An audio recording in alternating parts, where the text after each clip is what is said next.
AI has increasingly been introduced into spaces where emotional support is offered, and its availability can feel comforting, particularly for individuals in distress or isolation.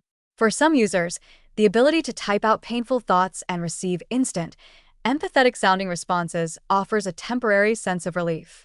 Chatbots can provide reminders to engage in self-care, guide simple grounding exercises, or direct users to professional resources, and in these ways, AI can serve as a supportive adjunct to human care. For people who might hesitate to reach out to another person, AI can reduce the initial barrier to expressing feelings and encourage reflection. It can also act as a bridge, helping individuals process emotions before speaking with a friend, family member, or clinician, providing structure in moments of acute stress. In this sense, AI has demonstrated positive value, creating accessibility and immediacy that traditional support systems sometimes cannot match. However, when it comes to crisis situations, particularly those involving suicidal ideation, self-harm, or acute mental health episodes, AI falls critically short. Numerous reports have documented alarming cases in which AI chatbots failed to respond appropriately to users expressing suicidal thoughts. Some systems provided generic reassurances, minimized the severity of risk, or offered instructions that were inappropriate or even unsafe. For example, a user may disclose detailed plans for self-harm and receive a calm, neutral, or contextually irrelevant response, which can give the illusion that someone is listening while no meaningful intervention occurs. AI cannot assess intent, recognize imminent danger, or make ethically grounded judgments about what action is required. Its responses are generated based on patterns in training data rather than real-time risk evaluation or moral reasoning, meaning that in moments when human intervention could prevent tragedy, the AI may provide nothing more than empty words. The risks are amplified by the appearance of empathy. AI often produces language that mirrors the user's emotional state, validates feelings, and expresses concern, creating the perception of understanding.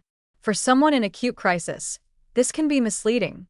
They may believe that the AI genuinely recognizes the severity of their situation, when in reality, the system cannot interpret urgency or nuance. This false sense of support can delay the individual from contacting trained professionals, emergency services, or trusted loved ones, placing them in potentially life-threatening situations. The danger is not abstract. It is rooted in the AI's fundamental limitations. It lacks consciousness, moral awareness, and the capacity to respond dynamically to unpredictable human behavior. Even when AI systems are programmed to provide crisis resources, the approach has inherent limitations.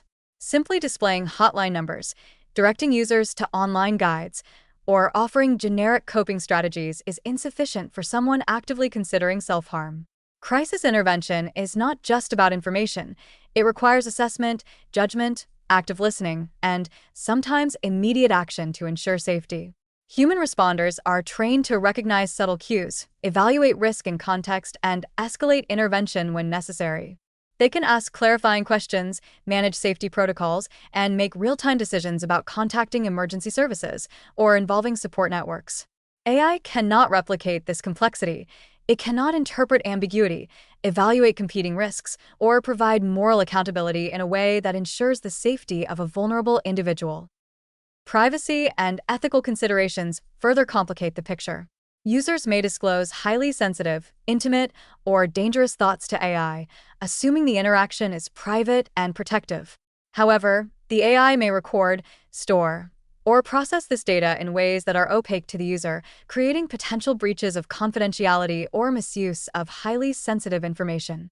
Even with secure data handling, the lack of human intervention during a crisis represents a profound limitation. No algorithm can respond to immediate, context-dependent threats to life in a way a trained professional can. Despite these warnings, AI does hold constructive potential when integrated appropriately.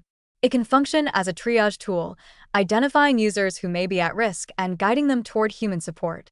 Some platforms employ AI to monitor patterns of speech or behavior, flagging concerning content for review by trained professionals, or encouraging users to call crisis hotlines. In these applications, AI acts as a supplement, providing structure, monitoring, and guidance, but the ultimate responsibility for intervention remains firmly with humans. This model harnesses the strengths of AI, such as rapid data processing and continuous availability, while respecting the irreplaceable role of human judgment, empathy, and accountability in crisis situations. The critical lesson is that AI cannot, and must not, replace human intervention in emergencies. While it can provide temporary comfort, facilitate reflection, or encourage users to seek help, it cannot assess risk, make moral decisions, or act to preserve life. The illusion of empathy and the speed of response may lull users into a false sense of security, which can have tragic consequences if not paired with professional oversight. Crisis care requires trained human responders who can interpret nuance, manage complexity, and act decisively. In conclusion, AI has value in supporting mental health in non-crisis contexts, providing accessibility, consistency, and gentle guidance. Yet in emergency situations, it is inherently limited and potentially dangerous if relied upon as the primary source of support. The positive path forward is a hybrid approach. AI can help detect distress, encourage safe coping strategies, and provide connection, but human expertise must remain central for intervention, assessment, and life-saving action. Recognizing this boundary is essential to ensuring that technological support enhances safety rather than creating a false sense of protection that can endanger the most vulnerable individuals.